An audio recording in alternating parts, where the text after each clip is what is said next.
જો મિત્રો ધીમે ધીમે પાણી વરાય છે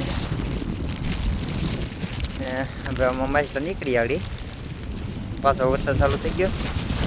હાલો યુટ્યુબ ફેમિલી, જય માતાજી બધાને. કેમ છો બધાને? હું આશા કરું છું તમે બધા મજામાં છે. તો આપણે હવે બંધન મેળવા તો પહેલા ભાગમાં બતાવી કે આપણે બંધન કેવી રીતના માંડ્યું હતું અને બીજા ભાગમાં હવે બતાવીશું કે માછલા કેવી રીતના આવ્યા હોય. તો વિડીયોમાં બતાવીશું. વિડીયોમાં છેલ્લે સુધી બની રહ્યું. વિડીયો પસંદ આવે ને તો લાઈક છે ને ચેનલને સબસ્ક્રાઈબ કરવાનું મિત્રો ભૂલતા નહીં. તો ચાલો દેખાડું માછલા શું છે એ. તો આ દેખાય ને આ તરફ જવું. આમાં આપણે માછલા જે વધે ને બધું એટલે ભેગું થઈ જાય. ઓલી બાજુ વરાઈ ગયા ને આ બાજુ વરાઈ ગયા. તો હવે આ ખાડો એક વધ્યો, આમાં જો વરાઈ જાય એટલે બધા માછલા હાથમાં આવી જાય.